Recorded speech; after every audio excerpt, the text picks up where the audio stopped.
Within this video, we will explain you the possibilities and the usage of the HTTP proxies.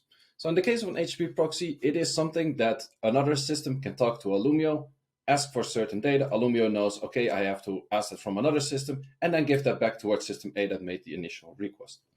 As you can see here at the overview page, we only have one HTTP proxy in here, and we have the filtering and the pagination as mentioned also in other videos for those pages. We can also go for the actions and export, duplicate, or copy the URL. And copying the URL will take you towards the endpoint that you can talk to access this exact proxy.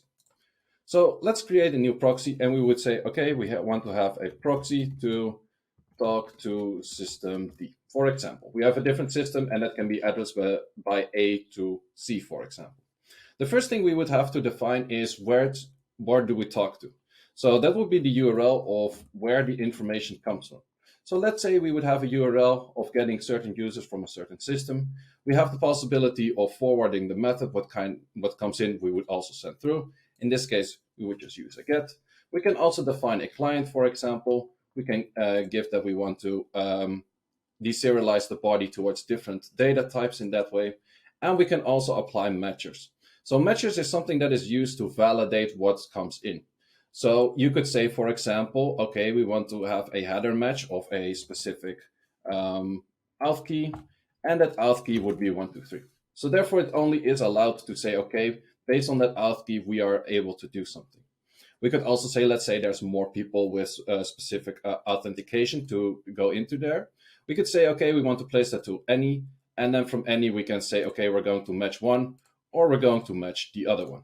So now we could say auth could be 123, but auth is also possible to be, for example, QWE.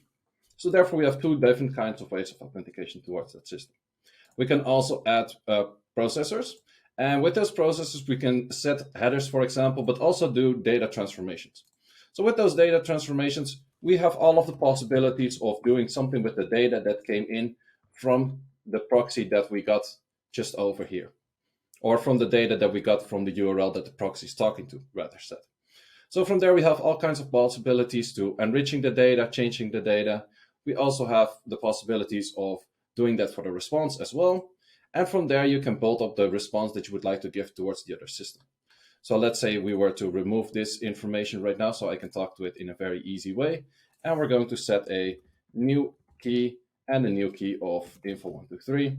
And we're going to save this, for example. And then apparently I didn't fill in a single field yet, and that's this one over here. And I would have to say which kind of data I want as well.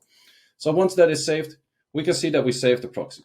Now to talk to it, we can very simply copy the URL from here and then drag it to another page and say that in here. So in here, we can actually see all of the data that came from that other system of the users that I was talking to. And that way we have provided all of the information.